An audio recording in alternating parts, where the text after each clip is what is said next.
No, bruv. Take out the tick, bruv. Just leave the talk, bruv. It's time to talk, bruv. That OT couch. Hola, mis amores. Welcome to the OT couch. It's been a minute. I am very happy because I have my host with me today, JC. I'm so happy you're here. I missed you. You wanted to stay in Haiti, though. I know that for sure. What's good? You know, we got Jenny Mabelita introducing the show. You know, it's your host, J Creole, by the way, not JC. You know what I'm saying? She got nicknames for me and all that. But I don't go by JC. Remember, it's J Creole, the one and only host. You know what I'm saying? What up, Jenny Mabelita? It's been a minute. I know. What's going on? Well, I almost had to drag you back from Haiti. But Haiti, oh man, Haiti was nice. Haiti was, we did a lot, you know.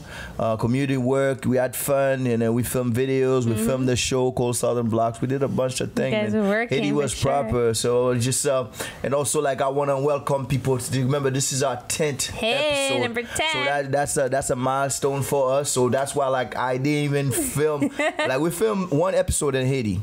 We interviewed KG Jay, and then we decided, you know, we were busy too, you know what I'm saying, but we decided like it would be better to have the 10th episode, which is a milestone, back in the studio. Hi. On the couch, you know what I'm saying? Yeah. So so what are we talking about today? So we're gonna talk about Queen Nicki Minaj. Yeah, Nicki, I love you. I knew you were gonna do that. How the hell did you know? Because you're just like that. You're just but I mean, Nicki, I love Nicki. I'm talking as a fan right now. She turned me to a fan. Nicki, I love you. You know what I'm saying? So and later on we got this topic. You know what I mean? I know parents raise kids from different places in the world. What's I mean, we're gonna talk about you know, raising kids out here in North America, like, you know, United States versus, you know, the rest of the world and all that. You know, so that's gonna be a good topic. And then we got OT news. OT news, yes, we have some OT news as well. A lot popping in the city. And we have also tip of the day. Well, I mean, without like obviously, you know, for making any you know what I'm saying, mess, like I wanted to say it last year. We also got a very special guest, but you're gonna find later on without ears. But I'm not gonna mention the name, so you'll find out like after. Stay tuned. When we come back. Easy deuces au revoir la prochaine. No, I'm not going. I'll be back. Not like I go to Haiti. I'll be back. I'll be like, where are you going? No, I'll be back. Don't worry. I'm not going for that long again. Nah, you better not. See you in a bit. Okay. Yeah. Set a call at the team. We does this. Freshman on the beat. Shout out to UGK. Bun B. RP Pimp C. RP DJ Screw. J Creole. Let's go. Y'all slick with a swag. $1,000 tags. Louis on the bag. Got them chicks kissing on my neck. It isn't the fact a niggas pimping. It's just cause my style is out of ordinary. And I ain't walking with a lamb. I be stepping in the club and bottle be popping and pussy be clapping lap dance. Private VIP section on a regular. She wears my favorite outfit and that's raw skin. Poker in the dark and I'm all in. I'm just too impressed cause I like him butt naked. Drop a couple of racks on racks. She stripping butt naked. Freshman got a goose and syrup. I cop the barbecue. Finish a bottle. I got him screaming for encore. More in my cup, more dollar signs. The more she diking, the more wet she got. And baby on me cause I smell like money. Got white caramel and even a trucker bunny. We got bitches on bottles, we got bitches on bottles, we got bitches on bottles. And talking so cause of money. Bitch, my fragrance is money. Bitch, my fragrance is money. Bitch, my fragrance is money. Bitch, you shine when it's sunny. Whoa. Smell me. Ladies trying to be smelling wealthy. They take vitamin D cause I tell them it's healthy. We be sipping strictly pimping like in Houston. She taking on me. That OT couch. Yo, what's good? What's good? Welcome back to that OT couch. You know what I mean? Right now we back with that Jenny Mabelita. You know, things been suave. Yeah, but unfortunately today, like you guys know, we film on Thursday. We have some very, very sad news in the entertainment business. Yeah, we just got some news that Aretha Franklin passed away. Yeah. God rest her soul. It's very sad right now for the soul industry. Right? for the music, definitely. You know, she is definitely queen of soul. Yeah, this woman. I don't think we ever gonna have anyone like her again. You know. No. You know what I'm saying? Do you know any of her songs? I've heard of her before. I've heard of her songs, but I never, you know, I'm Latino. We don't really, I never really grew up listening to that. But she's very well, because I know like Whitney Houston used to talk a lot about her before. Do you know like just like Respect? Pardon me? Respect, the song called Respect. No. What you want? Maybe I got it. Ooh. What you need? Okay. You know I got it. Here we go. You know what I'm saying? I have to make my voice go a little higher. You got it. Yeah. All I want is a little respect when I come home. Yeah. Something like that. But she's a kind of like, you know, like a pioneer. I say that word a lot. Yeah. You know, like it's a strong word though. That's it's a very strong word. I would say like a lot of these females doing their thing right now, you know, like Beyonce and all of them, they have to, you know, they owe her like a lot, you know, because you know, from what she done and where she you know, what she done for the music, you know. Yeah, she's an inspiration to them. Yeah, most definitely. And R.I.P. to Aretha Franklin. Yeah. And you will be missed, and you will always be with us, you know. As a musician, you will be in our heart, you know. So God bless your soul, and I'm sure you will be in a better place. Yes, for sure. Yeah. And now let's talk about Queen of Hip Hop, Miss Nicki Minaj. From the queen of soul, leaving us to the queen of hip hop, making an appearance. Well, yeah. Do you think she's a queen of hip hop, or she's being challenged? Yeah? She's being challenged, but she's still the queen. She is the queen. Yeah, I mean, with that track, like, I mean, with this, I mean, finally the album came out, huh? I know, and I think now we know why it was delayed. No, I mean, after I heard her song. I mean, I don't know if that's why the album was delayed, but I heard that track, Barbie Dream. Oh Lord, why didn't she mention my name on one of these rappers? Actually, I was talking with KG Jay about that. I'm like, I think, and I said his name. He's like, yo, she said my name, I'd feel honored. I'm like, really? Yeah, she dissing every rapper and shit. Like, I mean, I know she'll put my name. I felt like, you know what I mean? Like, come on, man. Like, that's dissing me not putting my name on that record. Like, you know what I'm saying? She'll put my name on that record. So she talk a lot about. You know what? I'm surprised. What surprised? She even dissed Drake. I know. I heard that. I was like, I don't understand why. This is what I told you before, right? And you're like, let me tell you why. And I'm like, okay, well, I want to know, because I'm clueless on why she's doing like all these guys. Well, you know? Obviously, it's you know, you heard what Pusha T. Yes. You heard the record, yes, Pusha T. Yes. When how you like had to diss Drake and go all that shit, like why Catch a Fire. Yeah. Anytime you drop in an album, you gotta drop something that take their attention, like, you know what I mean. You know what I'm saying? Keep it going. People talking about it. Take that sucked in all their attention. You know what I'm saying? Everybody like she did a good job on the outside, and it's all come to you. So that's pretty much what the record is about. So that's why she even had to diss Drake. I'm sure they had a talk with Drake and saying like, but some people think like she's saying like she don't think it's some sort of diss. Yeah. It's just like music to her. Right? No, I'll say like more like talking about, you know, how she, you know, her dream of, you know, fucking all like these rappers. The rappers. But she's saying like, but she not gonna fuck them because of this and that. You know what I'm saying? Because like an example, like Young Thug. Like I used to mess with Young Thug, you know, but until I caught him wearing my fucking dress, like stealing my dress in the dressing room, really, you know what I mean? Like shit like that. Even Drake talking about like Drake thought he was wet, but Drake is like, is it Drake crying and shit? Yeah. He went up Meek Mill talking about how Meek Mill still sliding on her DM, like it made a reference to the track I Dream for Time like this and shit like that. Yeah, she went at my favorite one is The Game and what's his name? The Game and YG.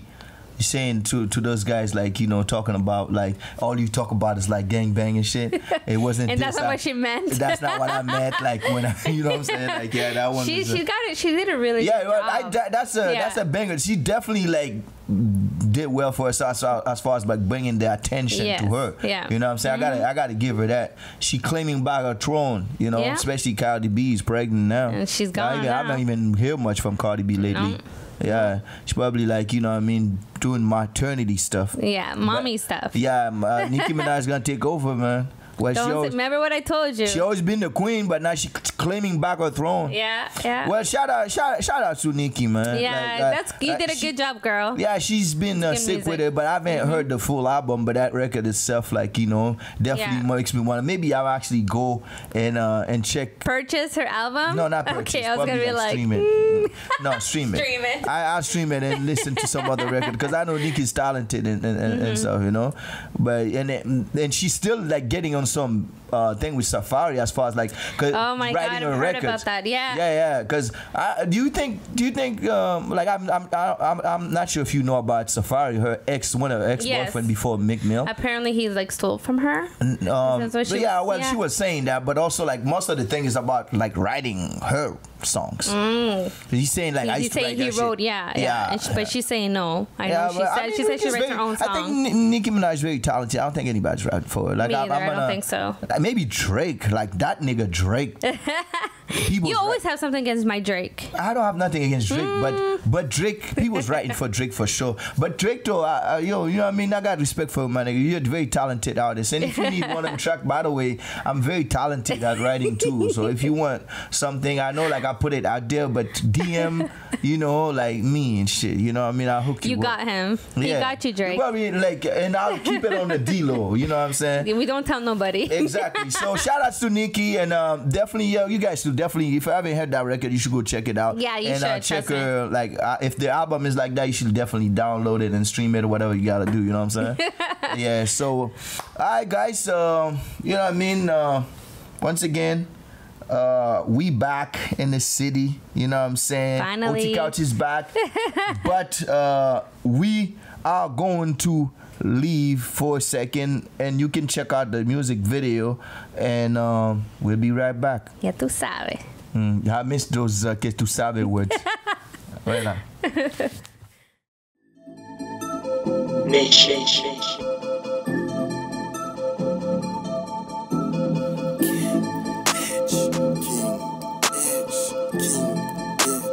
King Edge. Mgen Raj fòm rap, mgen laj pou rap, charge page rap, mwen vle stage rap, rap a fe bak cause mgen bout drak, rap a fe bak cause mgen bout drak. Mgen Raj fòm rap, mgen laj pou rap, charge page rap, mwen vle stage rap, rap a fe bak cause mgen bout drak, rap a fe bak cause mgen bout drak. Mvle rap pou mdi sak nan tek, mvle rap pou mdi tan kou frè, mvle rap pou mfou gadjan ma fou kap kret lirik, mvin van lirik, King Edge boutique, mcharge pratik, bodem so rap head.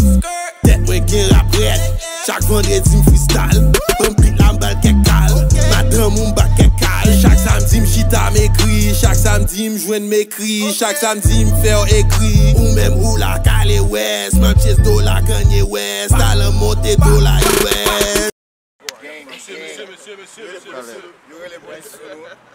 Yo, yeah, it's like the police came while we filmed. Okay. Oh, am I police vini?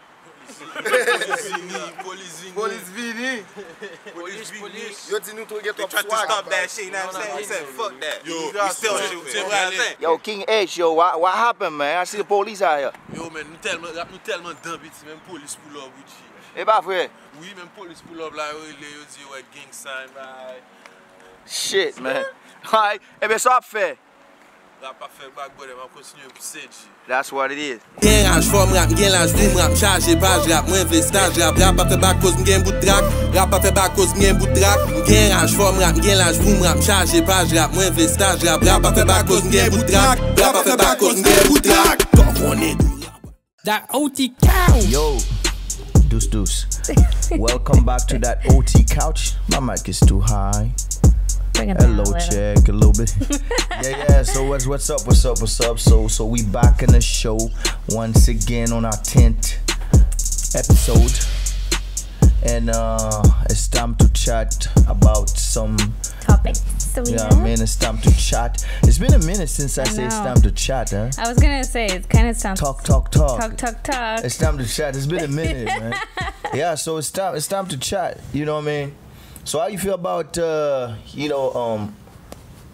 kids that are being raised here in North America, Canada, United States, and all against versus the kids there, which is different. You were raised here? I was raised here, but but I would at home. Is like back home, right? Like there's no playing. Okay. Honestly, I feel blessed. I know a lot of, I can say immigrants because I'm an immigrant. A lot of us, we feel that our parents can be really hard on us compared to other people where like, they're like, oh, let's do this, let's do that. Well, I got to ask my parents, and you're like 23, 20. They're like, what's that, right? A lot of people don't understand it. But for me at that time, I obviously didn't understand. I was like, why are they tripping? What's going on?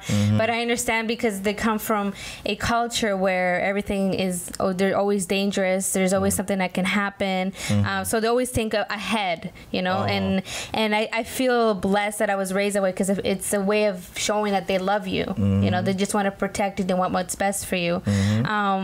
So I find kids who are raised back home, I find they have more education, more respect towards even anything, their family, towards school, education, than when people are raised here. I find that they're more free, and they're free very young, right, at age. So to me, I like it. I like that, and I feel blessed. Like I said, I was raised with the mentality of what it is back home. The only thing I find it might be a little bit hard is when we were talking earlier about if you want to pursue something that in their books is not what they want, right? Exactly. And so it's hard to kind of make them understand that. But again, they come from a culture where they don't have anything. So when they come to this place and they see there's so much opportunity, education, anything, that's what they see. Exactly, but they don't see that not everybody's born to do that. There's a bunch of other options. That's how I feel. I mean, I can't complain. I mean, at the moment, obviously, you're young. You're like, what the heck's going on? But when you start growing up and you start interacting with other people, you're like, damn, like I was raised really well, So that's how I feel about it.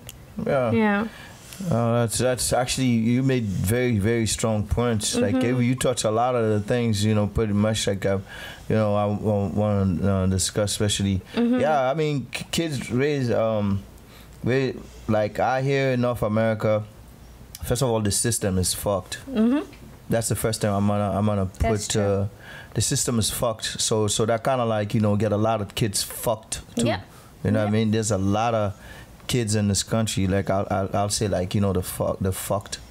A lot of them you can see like sometimes we watch on TV, especially not to disrespect, but a lot of I'll say like people. I'll say Canadian, mostly, let's say white kids or even like Caucasians. Caucasians, like kids, people that's like actually here, the whole culture, like, from everything raised here and all that.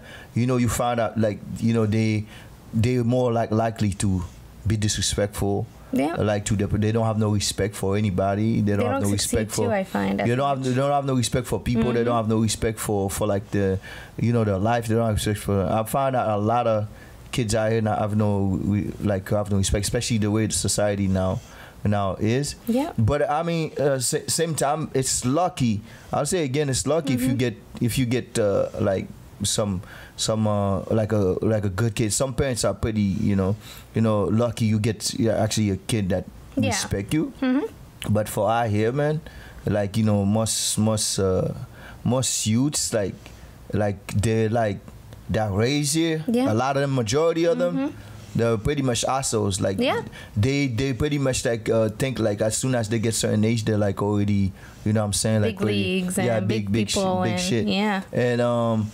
And I would say like where I was raised in Haiti, I'd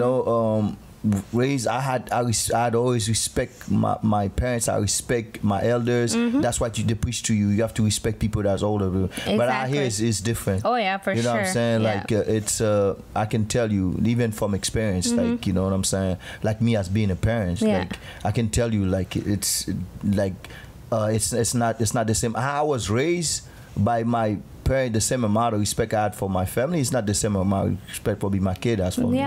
You know what I'm saying? So like it's really like I know it's the system on how like they give them so much whatever, you know what I'm saying? Like, it's like security. They give them too much security. Like they say, kids, you have rights, and they're young. They don't know what it is. You can't touch them because they'll go to jail. My parents like hit me with a belt. You know what I mean? But I mean, I don't hate them for that. Well, you mean like that kind of thing? I feel like it's not even about that. And also like remember like how you were talking about some like how like in let's say you grew up in a country like Haiti, you don't have a lot of opportunities. So your parents want you to do like whatever.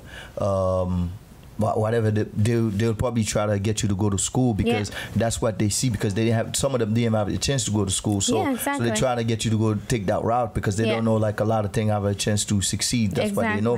But even coming to a place like here, even here you don't have many parents that even will still like whatever. Even you're talking about like maybe some parents might be more like on a wide open ready to support, but it's not each of them that do that. And but I found out also like a lot of the generation also they're lazy as fuck too. Oh yeah, that's so for sure. Like they are very like lazy, not to knock on them, but I guess it's just like the way they're raised in a system where everything's like, given to them. Everything is given. So like you think like you're untouchable, and then pretty much nobody can do nothing to you. Like you think the world and shit like that. Exactly. That's how most of these kids they think like whatever.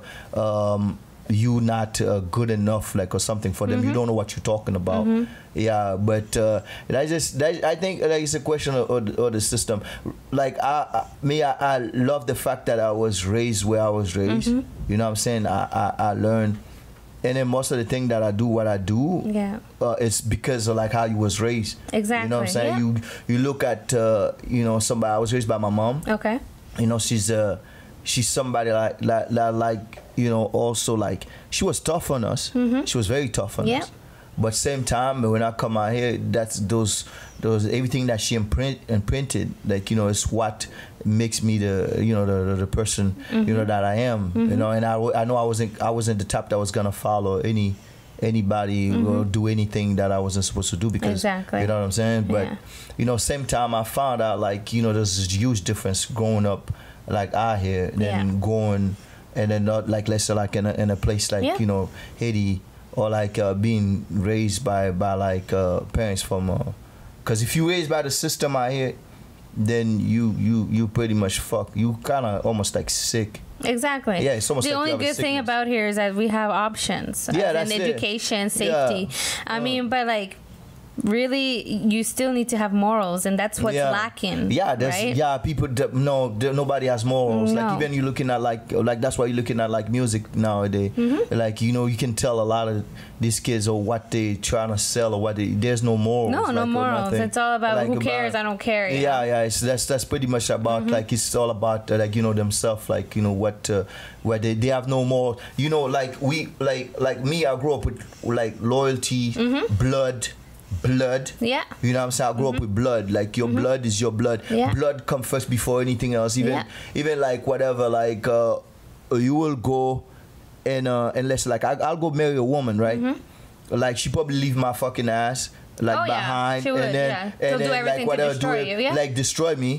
But who you gonna have? Like who can you lean back after? Family. Blood will always be blood no matter what. Blood will always, but like if you, I found out like if if you like most of these guys, a lot of time, you know, parents try to do most of them to put them in a situation where they can succeed, but it's like some of them like they're helpless. There's parents that are helpless out there. Exactly. You know what I'm saying? Because their kids are like, they're pretty much like poisons. You know what that is, right? It's a lot of people being selfish. Yeah, well, parents being selfish. They don't care about their kids. Like what you get on the other case, like parents, but you also get on the other case parents that does care or try. Exactly. But they put. I don't think it's just the parents. Sometimes the system put them in a situation where they don't know how to do. Like what the fuck? How you gonna raise a kid when you like that they're already in control like at a young age, and then you trying to be the parents and shit, right? Yeah. You know what I'm saying? So then they've been like known to be in control. I remember like how they like even whatever, you know, my kid or whatever, you know, like at a young age, like back his mom was telling him like I guess tell him like he something about he make the decision or something. He has the something about, I guess, but it was kind of like using a term kind of like, you know, almost he has rights. He has rights, kind of, but it wasn't like, it was more like to go like not kind of like use it against me type of. But once you start saying that to the kid, to take that, you know what I'm saying? Yeah, they think that and they're like, well, I do. They feel empowered. Yeah, exactly. Overpowered to parents. Yeah, exactly. So I'm saying, like, I found out the system out here, like, you know, it's fucked. You know what I'm saying? It's fucked. You don't mean, like, it doesn't mean, like, you don't have to, like, I'm sure, like, parents, like, love their kids. They're not going to fucking beat them until they kill them. But you should be able to whoop your kid. Like, you should be able, like, you need to scare their kids. That's the point. The point is for you to scare them, so because either you do that or somebody else does it in the streets, right? Well, that's the thing. You know, as you grow, as you go, you find out like if you don't have like the controller. I remember one time like I whoop. Like, actually, I'm gonna tell you, like, it's real story. I was set up by my baby mama. Like she be calling me saying like, okay, well, he's doing something bad, and then like me, I was like, okay, I was playing the tough guy part, so I had to go and be like, okay, well, because no, I was raised, and I had to like, okay, whoop him and then put him in a corner, and then she used that to call child service on me and shit like that. You know what I'm saying? So it's like things like this you're looking at. It's like even all like the other people can use this as like a thing where they actually go and use the system to fuck somebody else type of, you know? It is a system. So like it's, I think it's really messed up. That's why you got a lot of kids coming out, you know, like really fucked up. You know what I'm saying? If you get the kids that have their mind straight, they're good. But me, it's like the amount of like, I found out, like, you know, kids, the thing I can't stand is like kids that can't respect how you're supposed to respect your elders and respect your parents. And then you don't. You know what I'm saying? Like I found, they say like if you're looking at, because especially when you're not raised in a system like that, so you're looking at us like, wow. You know, and then you feel powerless. You know what I'm saying? Like you feel powerless, and you say like whatever. So what the fuck? It's like you have parents just to feed you and stuff, but you don't listen to them. You know what I mean? They're just there to provide, but there's no respect for them, right? Well, and that's how it shouldn't be that way. And I say this because my mom works at used to work at an old age home, and my mom was like, I can't believe the amount of old people who are here. They don't get no visits from nobody. They forget they're abandoning their kids, abandon them. They don't want to deal with them. But they were there when they were little. You know what I mean? So, like, that's the thing. It's a system. Oh, let's create this system where you don't want to take care of your parents. We'll take care of them. It's a lot of selfishness as well. You know, self-thought because you know, if you grow up being selfless, like whatever, you know what I mean, you take care of yourself, and then you also like put people, like me, I always put people like at a pedestal, like, because everybody for me is important. I was like, you know what I mean, the next person. I treat everybody like, on the same level. On the same level, treat them nice, and that's why like wherever I go, like I can, you know these animals that change skin, that can adapt to the environment. So I've been called that type of person. So I can go to Haiti I'll survive in the hood, in the street, whatever, I'll survive. But then you're these kids, like you go there, they'll probably kill you. Yeah, of course. Because you like the way you want, because like me, the reason is like I look at everybody and treat them the same. Yeah. And everybody that know me can tell you like, okay, I learn how to adapt to the environment. You can be like that, and you can be like I don't this, judge nobody. Exactly. I don't judge people. Like I don't judge like whatever. Like you know the gangster will respect me. Like I probably have the hardest gangster like whoever from Miami to Montreal or Haiti. They will pay me they give me a lot of respect. Yeah. Because it's not just like whatever. Because I'm a gangster or like because it's just the person that I am, the way that I am with people and stuff. You know what I'm saying? You don't judge. Yeah, that's why. Yeah, because I was raised like by not like I there's certain principle I brought on like I got myself, but I know like my mom was the one that you know what I'm saying, like exactly. So family like that in the culture you'll find out like more kids that come from other places, you know, they'll be more humble. Exactly. Like I think like it's humble. There's like a lot of them that when they're raised like they raised out here, you find them like if they get to a certain status, they be more like, oh, I'm better than you. Yeah, exactly. Show you that gets to their head quick. Exactly. You know what I'm saying? But it doesn't happen with everybody, but you will see that. But it happens a lot because like you said, the system. It does happen a lot. This is just yeah. But I mean as far as like they probably tell you like I don't tell you to bring your kid. No, don't do that. We're just saying have conversations with your kids. If you're gonna say, oh, I'm gonna put you on timeout. I'm just saying timeout because my daughter's 3. If you put you on timeout, actually go through with it and do it. Because if you just keep doing this, then they're just not gonna take you seriously. Then eventually it's gonna lead to disrespecting you, right? Yeah, well, I guess like, and also like I mean, sometimes when you're in let's say like, you know, there's different type of let's say there's different relationships. So some people like there's like parents like that are living together, so it's more like you have to put together as to a do team, it. But then even like if you're not living together, you still gotta try to put together as a have team. The same but way then also of like doing that's what can mess up a kid as well, for him to grow up like with the parents that's like on the side of like, well, I want to do everything to fuck that other parent up, or like, and then one parent's like, yo, me, I'm just like, what about like getting my kid to, I know what you mean. One's more laid back and the other one's like, no, don't do that, and then they're like, well, this person lets me to do it. So it's so hard. that also that kind of mess up. That can also mess up like kids as well. Of course. It's like I mean it's very raising kid. It's like it's a job. It's a job. It's very complicated. People need to understand. It's not easy. No. But I think you know what I'm saying, the system out here make it like, you know, harder. It does. Yeah.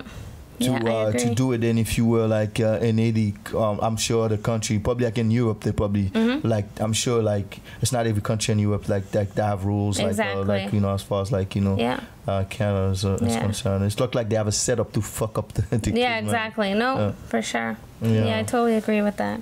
Yeah, well, I mean, that's what we think. This is the society that we live in, you know, like, and we just gotta, I guess, like, you know, live with it and then do our best as parents. Yeah, that's all you can do. Is pretty much that you just gotta do your best and whatever, like, you know, happen. But they always say like, even kids that are doing certain things, or like if you try to tell them something, eventually they will see for themselves, because everybody gonna turn into adults at some point. And then you will. I think as a parents, what we just try to do is avoid them going through things, but sometimes you can't. You gotta let them fall. You know what I mean? Well, yeah, sometimes hard. You do. Right. Well, yeah, that's what you know. Sometimes you hope they can fall and get up. Exactly. Some of them fall and never get up. And never get up. Yeah. So yeah, exactly. Well, that's what it is. That's what we think. Well, that's life. You guys just gotta remember, like, you know, just like the number one thing you can show your kid is love, and try to you know, raise them as you know what I mean, to be better people. Exactly. Yeah, for the next day, and then you do your job, and then you just gotta leave the rest in the hand of God to see what they do. Yeah. Exactly. So all right, let's talk about tip of the day. Oh, now you gonna jump? Oh, you gonna jump out of our news? Oh yeah. I'm so excited about tip of the day. Yeah, it's because when you drop a good tip of the day, I'm like, yeah, man, you like so jumpy and shit. Calm down. Relájate. Yeah. So out of our news, we got Danny Mich is making a comeback. Like, Danny's my boy. That's my homie. I know. Yeah. So like he dropped a song about 3 years ago. So now he's like working on the next single. Yeah. He's filming a video in Toronto next. Hey, Toronto! I'm gonna be in Toronto next weekend before Danny's I'm not gonna video. say anything. Featuring KG Jay. So it's gonna be in Toronto. I'll be there. I'm excited, and also like King H. Hey. Which is gonna be our guest. You know what I'm saying? Like our guest for today is also like having a like some new project. He has a song out right talented. now. A trap Kompa. If you don't know what that is, if you've seen Kompa, my video, it's like a mix of hip hop and Kompa. It's pretty nice. Like you guys need to check it out. Dancing. No bachata. You love it for the bachata, but it's not bachata. You have to hit up King H when it comes. You ask him about bachata. I'm gonna ask him. Yeah. So he's gonna be with us like a little bit later, and also like you know what I mean. So he has some things coming projects. out. Dodo Banks too has a project coming out. Yeah, Dodo Banks already have a project out right now. Dripping Season 2. It's you can check it on all the streaming places and all that. And Moss, like, so I just got back to the city. I don't know a lot that's going on in the city, but that's what we know. So you'll probably see me in Toronto next weekend. Hey. So for now we're gonna take a little break. We're gonna bring you King H interview once we come back. And after that, when we come back after King H interview, then we'll drop you the key tip of the day. Ya tú sabes. Eso sabe.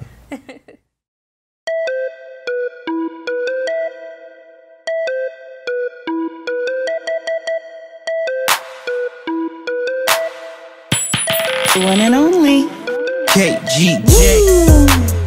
Let's do the Kompa. On all and do the Kompa. All my sexy ladies do the Kompa. All my fellas do the Kompa. Hey, do the Kompa. Oh, do the Kompa. Hey, let's do the Kompa. Let's do the Kompa. I be in Haiti in the summer chillin' with them girls. Dark brown and them light skin callin' caramel. From Port-au-Prince to Pétionville, ended up in Jacmel. Superior eyes, hey there homie, check out the hotel. Pool party, beach party, where it's all at. Hit the club, late nights, where it's all at. Meet the shorty and she asked me if I wanna dance. Said yes, and we drop up in the dance floor. I try to dab, she like no. I try to do that night-night, she like no. I say now watch me whip, she like hell no. She asked me if I know how to dance the Kompa. I said of course I'm Haitian, yeah, nous fait les comme ça. Now she swinging her hips, move her body slow. Then we got close, I knew I had to go. Cause once you dance this music, you might end up falling low. Let's do the Kompa. That OT couch. Yo, what up? Welcome back to that OT couch. Yeah. So I always give people big ass introduction. So here's no different. Yeah, today we got an artist, that's putting a stamp in the game right now. It doesn't just do, what I'm saying, like rap Creole, English. He does Kompa, you know what I mean, trap Kompa and all that. And he's also an actor, you know what I mean. The man with us today, so I'm about to introduce him, like, you know what I mean. Especially, he a friend of mine, you know what I mean. I know him pretty well. So without like no further chat, let's give a big welcome to that OT couch to Mr. King H. Hello. Welcome. Thank you. What up, King H? What's going on, bro? I'm good. It's a pleasure for me to be here today. I'm really happy what to be it here. is. King H. King H. Yeah. You know what I'm saying? Like, yo, King H, man, what's good, homie? I'm good, man. I've been blessed, and I'm happy to be here with you guys today. Yeah, most definitely. I mean, it's good to be sitting on the couch, especially you making part of history, man. You like actually part of like the 10th episode, which is a milestone for us. For that show, exactly. 10. Number 10. You know what I mean? 10. So like that, you know, like I was mentioning earlier in the show, this is the reason why, like, I mean, we were very busy in Haiti, but that's one of the biggest reasons why we didn't film, like, you know, the 10th episode in Haiti, because we wanted to bring it back here, you know what I mean, where it started, you know? Okay. Yeah, so King H, yes. what's going on? What's the projects? What's the latest you know what I mean? Like you got me like rolling my tongue. What's the latest project? What's the latest project? Be like, yo. Well, we just dropped a new single called Live le Trip. It's a trap Kompa, and we're planning the video right now, and I'm really excited about it. You know, it will be my next video, and we have other tracks ready, but we just being patient, waiting for the right timing. That's what it is. But now, you see, I asked you first, like, what's popping with you at the moment. But now I'm gonna go back. I'm gonna go backward. So yeah, man. Tell them people who's King H. You know what I'm saying? So now, I tell them, like, yo, he's got something popping, but now tell them people about King H, man. Tell us how you start in the industry, like, where did you get your name, like, you know, King H and all that. Tell us a little about you, man. I got the H is from my middle name. My middle name is actually H. Henry, King Henry? No, not even. Okay. It's just H. It's just H. And I think I got the King because my older brothers, they used to call me Prince. Okay. From my dad's side. And when I started to get taller than them, I started making this joke, you know, now I'm no longer a Prince, I'm a king. So I just put both together, and that's where I got my name from. And I grew up in Haiti, finished my high school in Philly, and came to Ottawa for university, and I've been living in Canada since 2011. Yes, and I dropped my first EP last year in 2017. It was really, like, it was more than special for me, because, you know, when you always wanted to do music and you never had the means to go to the studio or afford a studio session, and when I finally had the money for it, I actually started to go to the studio, and it was a crazy adventure, because I recorded at the first studio. I was not able to finish it. I'm not gonna get into that, and it was for a great cause, because after that I found a better team, a better studio, a better quality, and then since then it's been crazy, because since I started, I thought it was just gonna be something I do just, you know, on my spare time, but I found that this is something I want to keep on doing this. Exactly, and it's been an adventure since then, and working with, you know, Saturday Entertainment, you just get busier and busier. Yeah. So like, I mean, you tell us, like, what got you you know, started like with music? I mean, other than because you said you were like an actual student, and what actually prepared you to take this as a series, almost like turning into like almost like, okay, well, this can be a career? In order to answer that question, I have to talk about something first. I'm just gonna go back in my past when I was 9 years old. Okay. That's when I started to write. Okay. And the reason why I went back to this, because it's really important to understand why I'm still writing. Because when I started to write, it's because when my dad passed away, I wasn't performing as good in school, and my parents, they sent me to a psychologist, and she was trying to get me into drawing, and she saw it wasn't working, and I was practicing soccer as a sport, and then one day she told me to write what I was feeling, and then she gave me that pen and paper, and I said to write, and I didn't stop writing for the whole session. So writing made her job easier. Every time I'll go, she asked me to write, and I'll write what I feel. Since then, she told me to keep on doing this. I used to write poems before. That's what I used to do. Yeah, poem or like. God. Like I almost like my ears. I almost said I used to write porn before. No. I'm like, wow. nigga. Of course you would. That's why I looked at him. Please don't tell me you heard something else. I mean, like I had to like kind of like twist my ears like and then try. I heard porn, like porn. But I used to write porn before. Maybe down the road. Maybe down the road. You know. Yeah. So you used to write poems. I used to write poems. Yeah. And then I didn't like it that much.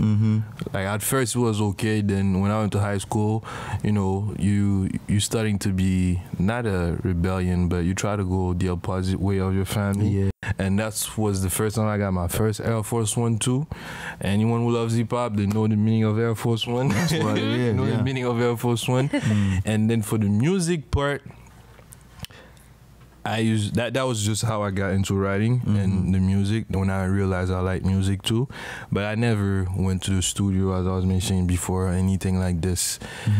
As I was in school in Canada, every time I have to study and I'll start reading the book, I would literally take a break to write a verse because every time I read something, something it inspired me. And then I had a good friend of mine. Well, back then we were more than friends. We used to talk to each other, and she saw how important this was for my well-being. She realized that when I'm stressing, if she'll encourage me to write, I'll feel better. Okay. So she kept on pushing me, but I was still undecided because you know how Asian parents are, and like you have to do good in school, so I was still undecided. And then at one point I even stopped writing. I was like, I don't want to write no more. I don't want to do music because I had an internship. Everything was going really great, and they were even ready to hire me after. So everything was going really great with school. And then one day we were not talking no more. We were friends because I started to see somebody else, and then one day she just randomly called me and she was like, "Yo, do you still write?" And I told her, "No, I don't write no more. I stopped that. I'm trying to focus on my career." And she was like, "Stop lying to yourself. This is not you." And then I tried to write a verse right after the conversation. I couldn't write. The inspiration wasn't there. It was gone. It was gone, and that broke my heart. And that's when I realized that since I was focusing on my career, I was not being myself. I was forcing myself to be something that I'm not, someone that I'm not. Gave up something that was really important for my well-being. Yeah, exactly. And that's when I was like, you know what, I have to get back to this. And this time I have to go to the studio. I have to start recording my projects. I have to take them out of the paper and take them to the studio. That's love, man. Exactly. That's how it all started. And that's how it starts. That's love. And first and foremost, I wanna. I know it's been a while. I still want to say R.I.P. to your dad. Thank you. Thank you. And especially when you start like music and that's something that had to do with him because you had to get your feelings out. And I remember you would tell me something about you are not gonna write a song about your father until you ready or such a thing, or you never wrote about him or something. And actually, everything I wrote about him, I never showed it to people. Okay. Exactly, because it's a personal chapter that I tend to keep to myself. Even my mom, we never had that discussion. No one in my family. Only I had those discussions with my psychologist back then. But even in school, my friend, they always try to talk about it, but I never wanted to. I never opened up about it. You know, the funny thing is today we talking about it's funny how you mentioned your father, and today we're talking about raising a kid and raising kid in North America, like United States, Canada, and all that, against raising kids like in other places. And now you mentioned, your father. So your father was like really really deep to you, and so. Yes, because when I was born, he was already retired, so it was with me every day. That's right. Every day. So when he was gone, so I felt the loss. So the love of like having someone like that, and I can understand that can be. But now I guess music is a place exactly that love and that's some form. Exactly. Yeah. Well, to go to that, I'm gonna pass Jenny Mabelita the mic. Just can go. He always takes the mic. I'm used to it. Yeah. So. No, since we're talking about your dad, but I know I don't know actually. I just know some people. It must have been hard for you to kind of because you were so young. So how did you become like? It must have been hard for you to know what it is to become a man. Right, because you didn't have that figure. Yes. So who did you go to? Like, what made you feel like, okay, well, this is gonna help me, and you know what I mean? Like, it must be hard. How did you do it, and how? What made you feel like it's something I want to do? Exactly. Yeah. Well, because you were very young, right? Exactly. I was 9 years old when he passed out. Well, thank God I have a mother that was able to play both roles after, but she was here to like kind of raise me, but by being a mother and a father at the same time. We have a lot of those. Exactly, but by playing both roles, she stopped giving the love. Oh yeah, she stopped giving the love. She had to be tougher. So I had to go to my writing when I want to feel better, and my brother was already married. Everyone had their own stuff going on, so I was alone. I've always been alone. Like during summer, I'm alone at my house, so I'm always with a pen and a paper writing. I have even when I went back to Haiti, I think it was like in 2015 last time I was in Haiti. I went back to my old stuff, and all you see is just papers and like of old lyrics when I was younger. When I was moving the other day, I saw a box. It was full of lyrics again. I was like, oh, I've been doing this for quite a long time. So yeah. So it's like music and your mom being both that raised you, pretty much. Exactly. And it's funny. My mom the other day, she was talking to me, and because she only found out I was doing music probably last year, and we had a conversation. So now it was like an adult conversation where she gave me the opportunity to explain her why I'm doing music. Why do you do music? Exactly. And I told her the story. I told her this is when it started, and she was like, you never told me this? I'm like, well, you never gave me the opportunity to tell you. And after that, what was funny is she told me that she wanted to be an artist too when she was my age, but her dad didn't want to. No. You see? Her dad came from somewhere. That happens a lot. That's why a lot like there's a lot of kids out there that want somebody behind them, the opportunity and stuff, to. But they're scared too, right? Yeah, and some of them, like the parents, actually in Haiti, your parents, like they're not gonna want you to do it. You don't have. There's not many supportive parents out there.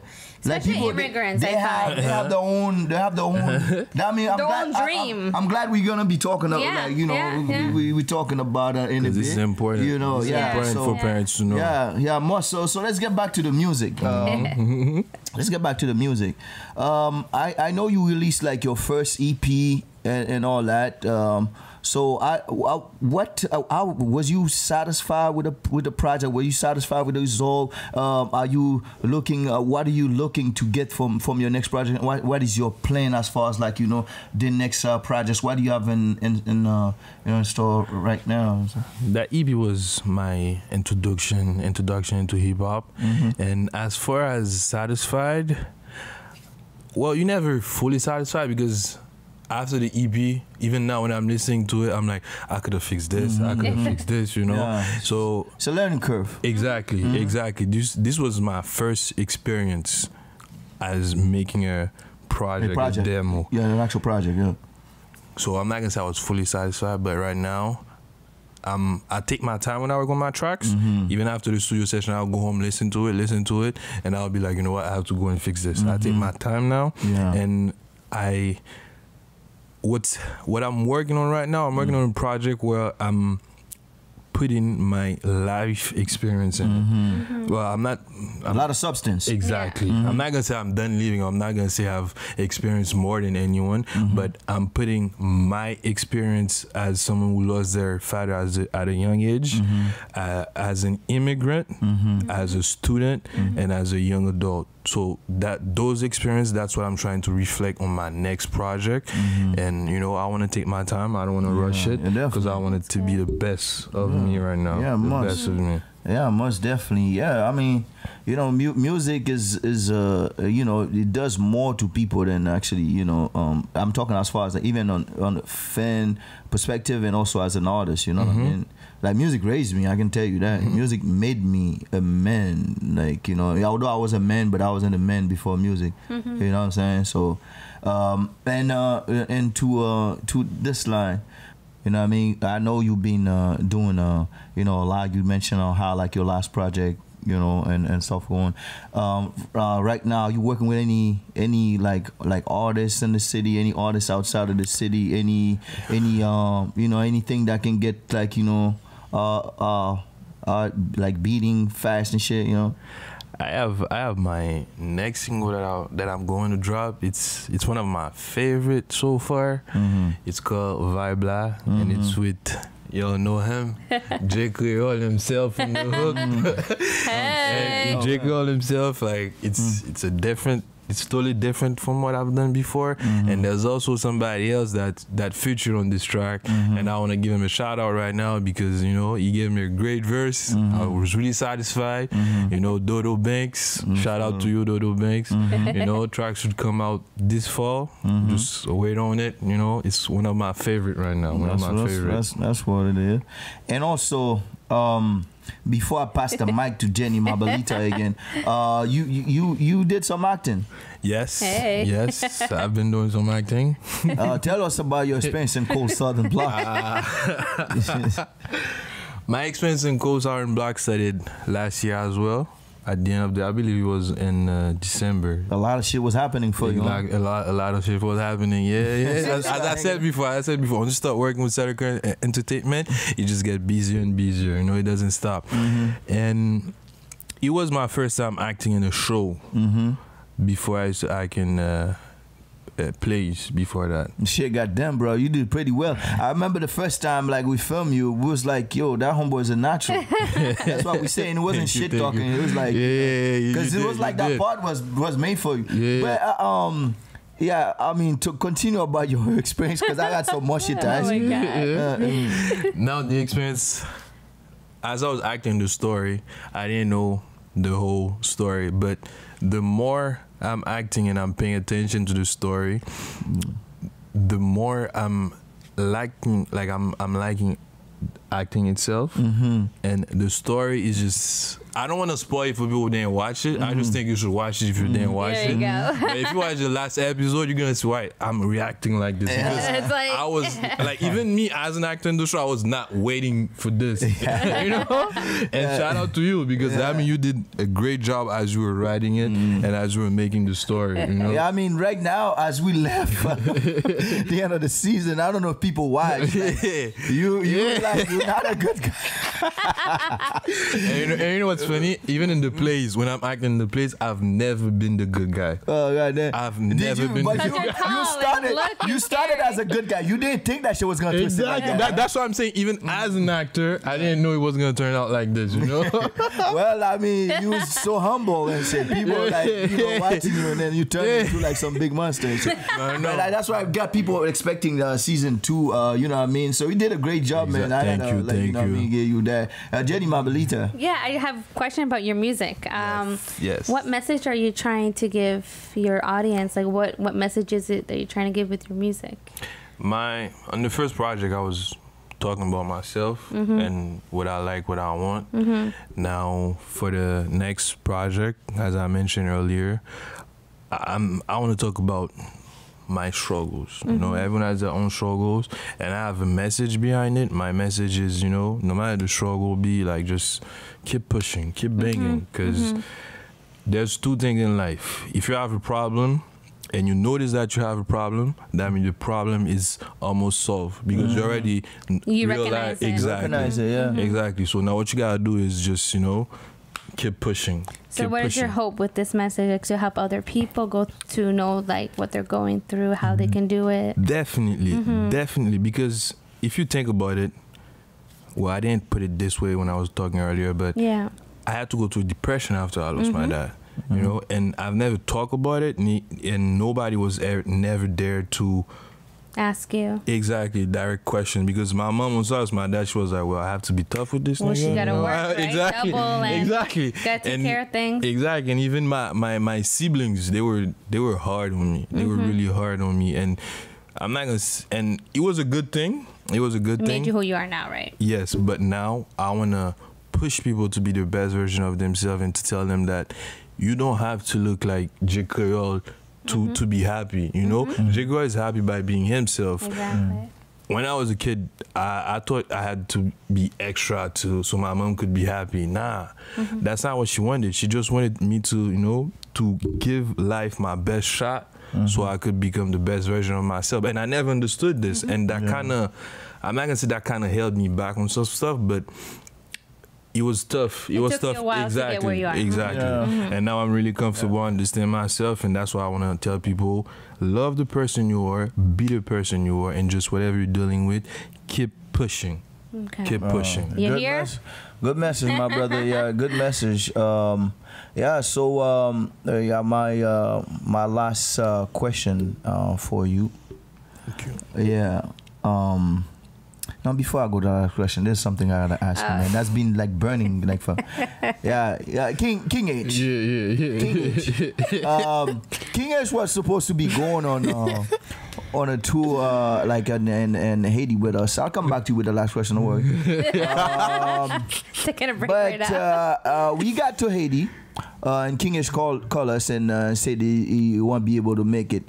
Can you explain to everybody why you went, like why you wasn't in that tour in Haiti while these fans was like screaming in that water and shit like that, like expecting an artist to come to and tell us what happened, bruh. First of all, I want to say sorry about that, to the people that were actually waiting for me to come perform.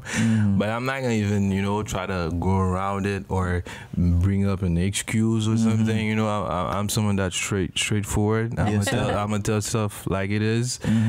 I was supposed to go with my girl, and you have to mention that before you went to Haiti, something happened. Something happened in Haiti. And our parents were not feeling comfortable with it. They had many conversations where they sat down with us and they were trying to convince us not to go. Exactly. I don't think it was the right decision, but But you listened to the parents. You gotta respect, right? I did. But I also told them next year I'm not listening. I also told them next year because I lost some that I could have leveled up, and I make sure I told him that. Both my the parent of my girlfriend and my mom, and they understand, and now they actually after the day I was supposed to travel and everything, even my mom, they were like, you know what, we sorry, you should have went. You should have went. I'm sorry. Yeah. So well, I mean, thanks, bro, for clarify, this for us and also the people as well. There was a lot of people in there, when one of them shows just packed with people and stuff, and what you will probably enjoy it as well, performing for these guys. You already know. Yeah. So well, you know what I mean. But now which brings us to the last question. What is King H? Where does King H see himself in a couple of in a couple of years now? What do you expect to get from this grind? And I'm saying and also I know I don't even have to ask you what message you will have for them young because you already say that to your thug. So definitely where do you see King H in a couple? You know what I'm saying? Because men got planned, Yeah, so, I do.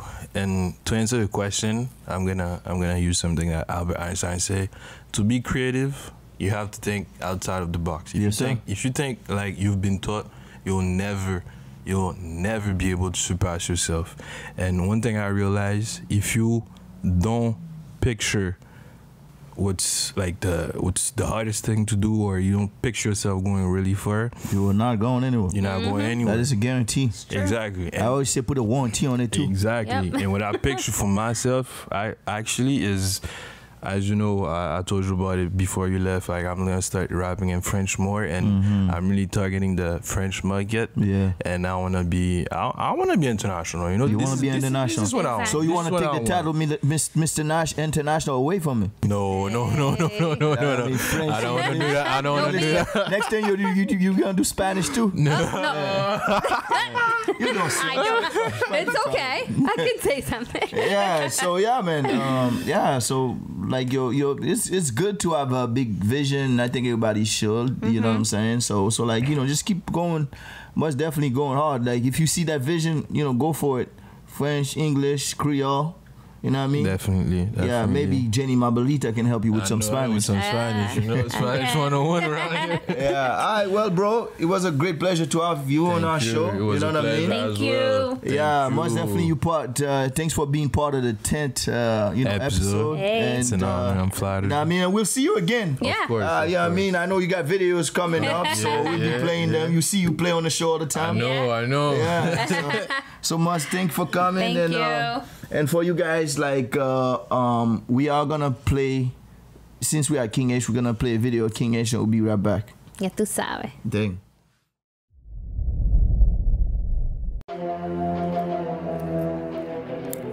Yeah. C'est peut-être l'année du chien, mais moi j'ai la force d'un gorille. On est là. Yeah.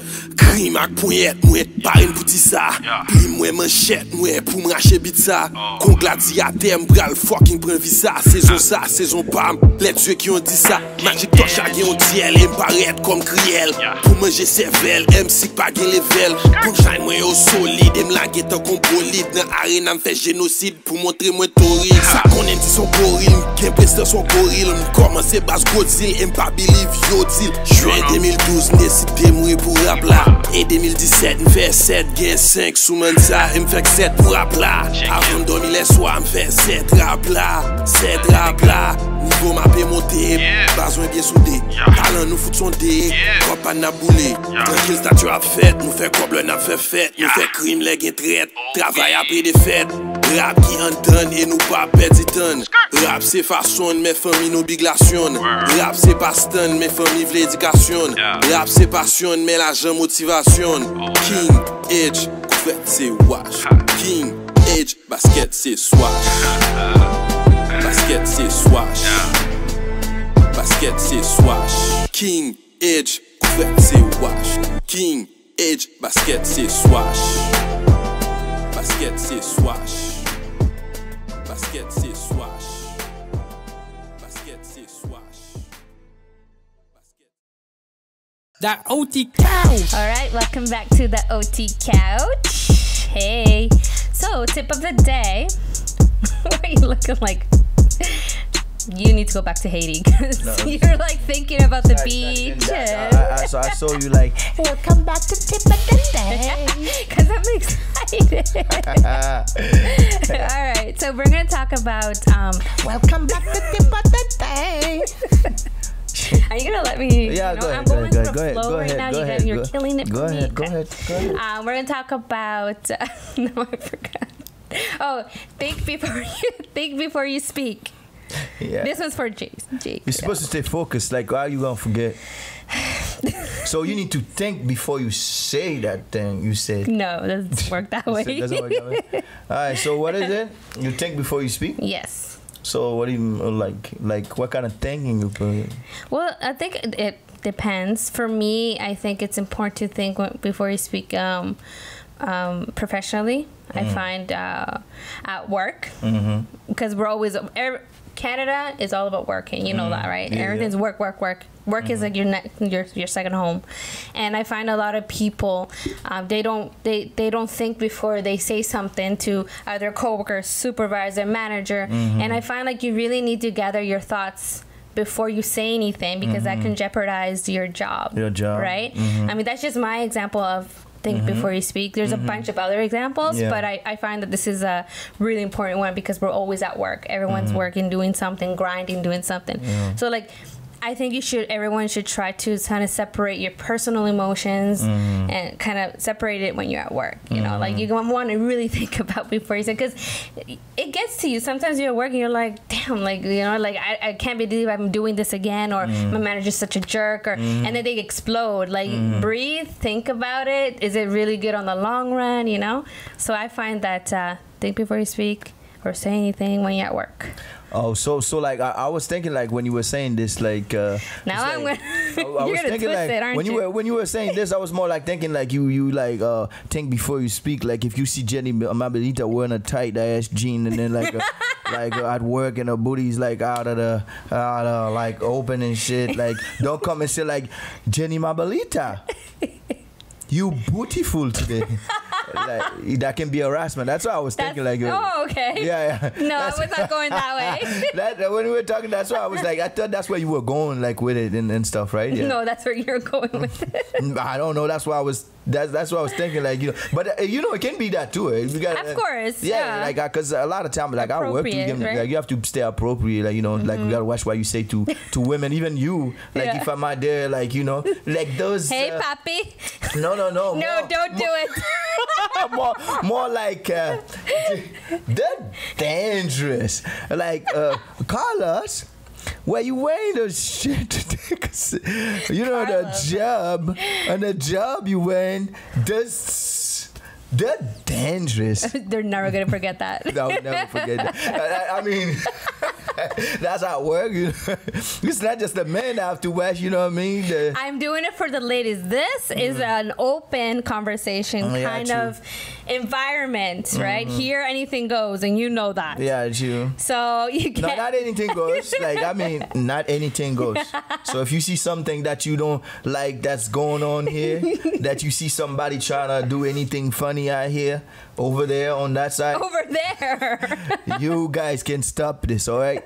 But me though, on the other way, I think that, you know, thinking about something before you say it, like, you know, like, it's important to everything, even like, you know, talking to your friend, to your kids, to your family, to your parents or whatever.